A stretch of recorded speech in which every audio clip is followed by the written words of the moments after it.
کیا بنے گا بندے تو سوچ آخرت کی تو ہمیں یہ سمجھنا ہے کہ اللہ تبارک و تعالیٰ نے جو نظام بنایا دن اور رات کی، ایک دن آتا ہے، پھر رات جاتی ہے، پھر دوسرا دن نکلتا ہے۔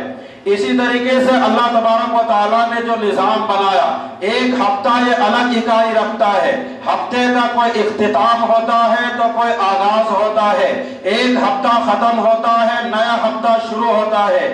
اسی طریقے سے اللہ تبارک و تعالیٰ نے جو مہینوں کے آنے جانے کا نظام بنایا، اور اس سے بھی آگے بڑھ کر اللہ تبارک و تعالیٰ نے زمانے کو سالوں میں تقسیم کیا۔ ایک سال گزرتا ہے، نیا سال آتا ہے۔ اس کی مصلحتیں کیا ہے؟ اس کی بہت سی مصلحتیں ہیں۔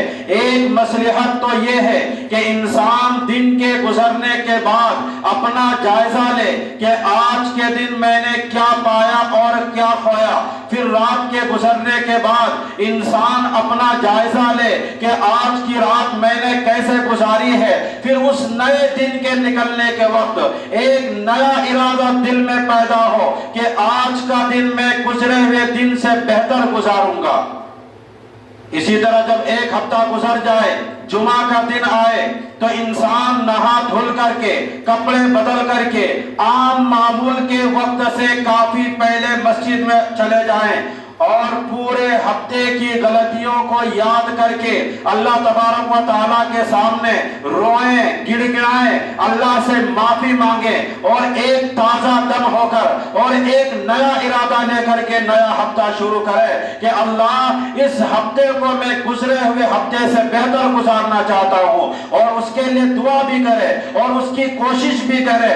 پھر جب مہینہ ختم ہوا اور نیا مہینہ شروع ہوا تو پھر ہمیں ایک موقع اور ملتا ہے اپنے جائزے کا، اپنے حساب کا اور استغفار کا، اور ایک نئے ارادے کے ساتھ زندگی کو شروع کرنے کا۔ یہ جو کہا جاتا ہے کہ جب رات آتی ہے تو اللہ تبارک و تعالی نئے سرے سے اپنے بندوں کے قریب آ کر کے، اپنے بندوں کی طرف متوجہ ہو کر کے یہ اعلان کرتے ہیں کہ ہے کوئی توبہ کرنے والا جس کی میں توبہ قبول کروں گا۔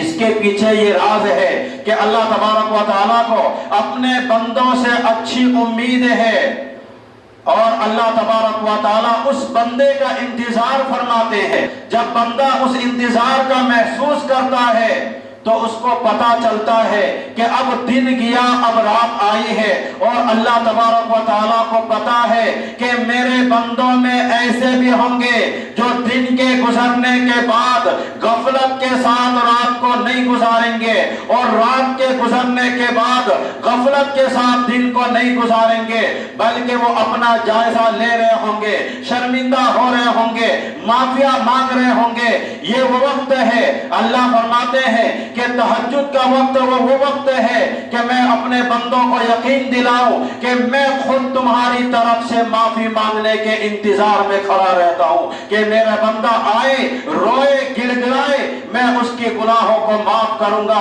اور اس کی توبہ کو قبول کر لوں گا۔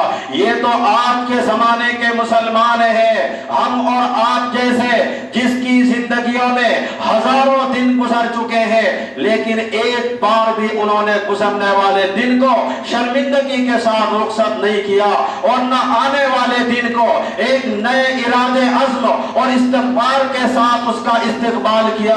یہ تو آج کے زمانے کے مسلمان ہیں، اسے کچھ پتہ ہی نہیں ہے، کچھ خبر ہی نہیں کہ ہمیں کرنا کیا ہے اور ہمیں کرنا کیا نہیں چاہیے۔ اس زمانے میں تو یہ مضمون بیان کرنا بھی بڑا مشکل معلوم ہوتا ہے، کیونکہ ایسی غفلت اور ایک ایسی غفلت کے ساتھ زندگی گزر رہی ہے، ایک ایسی کیفیت کے ساتھ زندگی گزر رہی ہے جس کے 60 سال کی زندگی گزر چکے، نہ اس نے شاید کبھی ایک مرتبہ سال کے گزرنے پر جائزہ لیا، اور نہ مہینے کے گزرنے پر جائزہ لیا، اور نہ ہفتے کے گزرنے پر جائزہ لیا، تو پھر دن رات کا ذکر ہی کیا کرنا ہے۔ اور نہ اس نے کبھی نئے سال کے آنے پر کچھ نئے ارادے اور حوصلے کیے۔ یہ تو وہ زمانہ ہے